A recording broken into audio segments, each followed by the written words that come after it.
มารดาได้เคยหลั่งน้ำตาที่เจือปนด้วยปีติสุขเพราะความดีของลูกพ่อเคยทิ่มแก้วสุราและกิริยาเสเพเมื่อระลึกถึงคุณความดีของลูกแล้วก็ยิ้มให้กับโลกอย่างอ่อนหวานบุตรธิดาที่เคยมีดอกไม้ธูปเทียน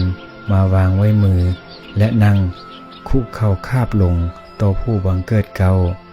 แล้วน้อมระลึกถึงพระคุณอันประเสริฐยิ่งมิตรที่ดีที่เคยสละชีพของตนเพื่ออุทิศแก่กัลยาณมิตรผู้ตกอยู่ในห่วงแห่งอันตรายพอระลึกถึงอุปการะที่สหายเคยเฮ็ดให้ชายหนุ่มผู้มีเกียรติอันยิ่งอุดมด้วยคุณลักษณะแห่งบุรุษผู้เกียงไกรบ่เคยหวั่นไหวต่ออาญาแห่งสวรรค์และเคยคุกเข่าลงเบื้องหน้าของสุภาพสตรีผู้อุดมด้วยนานาคุณลักษณะเปรียบด้วยคุณค่าแห่งความดีอันส่วนให้บุรุษยินยอมมอบหัวใจให้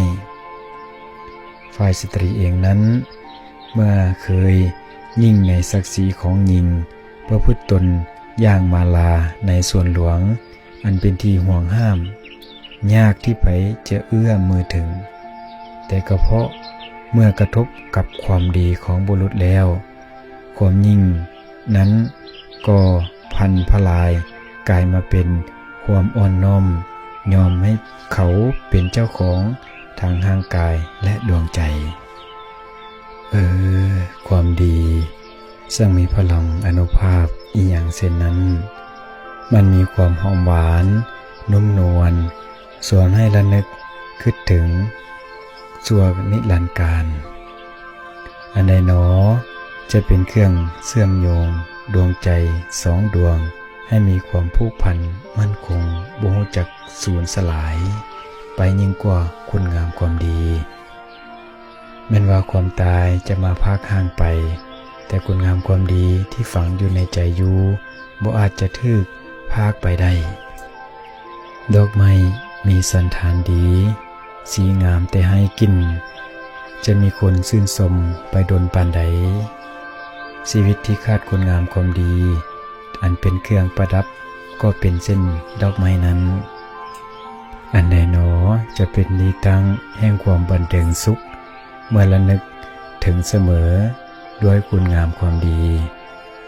มันก็ให้เกิดความปราโมทย์เป็นเครื่องโสรสสงดวงจิตให้ผ่องใสดุจดังสายวารีไหลผ่านซอกศิลาพาเอาความสุ่มเย็นติดมาให้กับผู้ลงอาบซุ่มก่อปานนั้นน้ำท่วมบ่ได้ไฟไหม้บ่มอดโจรนำไปบ่ได้ก็คือคุณงามความดีนั่นเองหอมไปทางตามลมและทวนลมยิ่งกว่าความสวยงามยิ่งกว่าสถาปัตยกรรมใดๆในโลกนี้คนทั้งหลายทั่วๆไปคิดถึงแต่ร่างกายชีวิตห่วงแหนแต่ร่างกายและชีวิตให้ปลอดภัยจากโรคพยาธิจากการกระทำให้ของศัตรูภายนอกแต่ศัตรูภายในคือกิเลสซึ่งห้ามหันย่ำยีตนเองมาเป็นเวลายืดยาวนั้นบ่ค่อยระลึกคิดถึงเลยแต่ในชีวิตนี้มนุษย์และสัตว์ทั้งหลายทนลำบากมาหลายภพหลายชาติ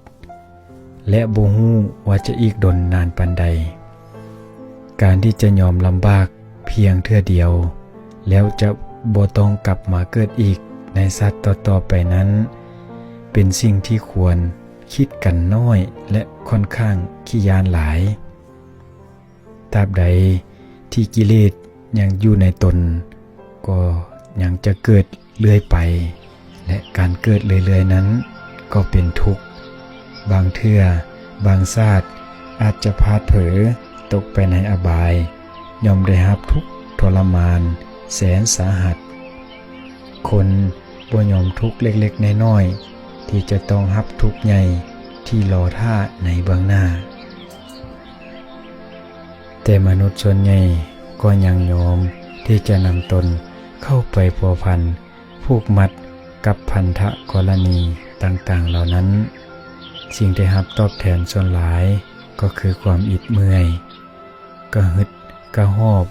ความบอบช้ำทางกายและจิตวิญญาณมนุษย์ส่วนใหญ่ยอมให้ตัณหามีอำนาจเหนือตนยอมเป็นข้าทาสกิเลสอย่างบ่มีบนหลีกเลี่ยงและบ่มีข้อทักท้วงท่านสาธุชนทั้งหลายความสุขเล็กๆน้อยๆที่เฮาได้รับจากตัณหานั้นก็เป็นเพียงรางวัลอันเล็กน้อย